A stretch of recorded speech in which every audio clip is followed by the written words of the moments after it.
مرحبا بالناس الكل، شحويلكم.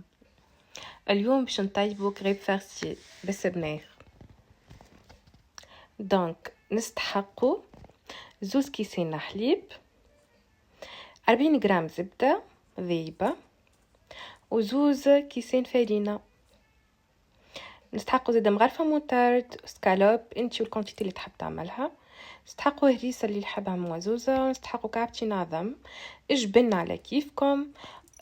نستحقو ابينار، كريم فريش والا ياغورتا. ونستحقو شامبينيون زيدا، فروماج تريانجل معاهم 3 فصوص ثوم. دونك نغسلو السبنيخ نتاعنا ونقصو الدجاجه نتاعنا هكا دي بتي مغسول. نخليو السبنيخ يتبل في شويه زيت ولا شويه زبده، بعد نحط اكوتي شويه زيت ونقلي الشامبينيون والدجاج وسنتين ثوم، غرفه موتارد، شويه زعتر، شويه ملح، كريم فريش وفروماج تريانجل. راهو فوح على الاخر فروماج تريانجل بيه، وشويه فلفل اكحل وشويه صوص بشاميل طيبو اكوتي. واللي يحب الحار يزيد مغرفه هريسه. وما تنساش باش تزيدوا لي بينار اللي طيبنيها الكونتيتي الاولى تقسموا على زوز تعرف تحطوها مع السكالوب اللي قاعد يطيب، والثانيه باش تحطوها وحدها ترحيوها للي تولي ليكيد باهي مع شويه حليب.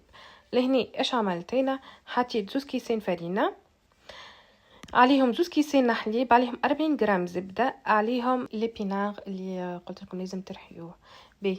انا راني نسيت ما رحيتش ليبينار من الاول، يعني نحطه هو من الاول قبل فرينه قبل عظم وقبل الحكايه هذيك. نحط ليبينار الاول ونحط معاه الحليب اللي هو 2 كيسين حليب ونرحيهم بالكدي. بعد زيد عليهم 2 كيسين حليب، 40 غرام زبده كعبتين عظم، و3 سنون ثوم والا 2 فصوص ثوم. هاك تشوفوا فيا انا كيفاش رسات لي نرحي في البينار وحده ونزيد فيه للميلانج. البينار ياسر يعطي لون ياسر مزيان ومحليه، وتبدا كعبه هكا ياسر ياسر خضره هكا ومحليها.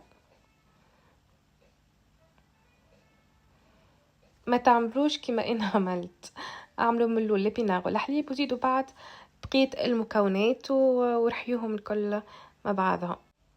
ندهن شويه زبده ونحط الميلانج متاعي بشويه بشويه ونطيب ونشكل الكريب متاعي.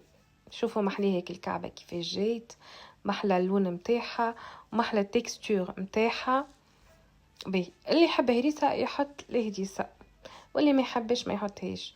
نحطوا جبن اللي تحب عليه انتي، ونحطوا الدجاج اللي فوحناه مع البينار والفرماج والموتارد والكريم فريش.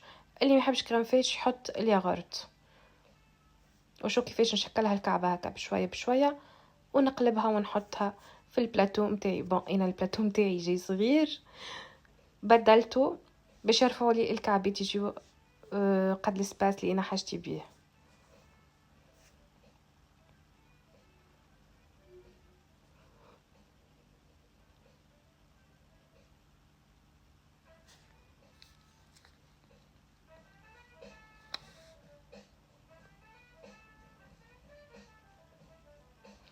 كالعاده شويه هريسه، نحط الجبن متاعي، وبعد نحط لي سكالوب دي بولي اللي فوحتهم،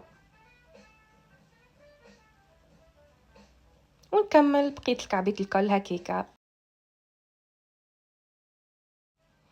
بعد نحط شويه صوص بيشاميل معاها جبن غابي من الفوق، وندخلهم للفور 10 دقائق على 180 درجه. صحه بشفي ليكم.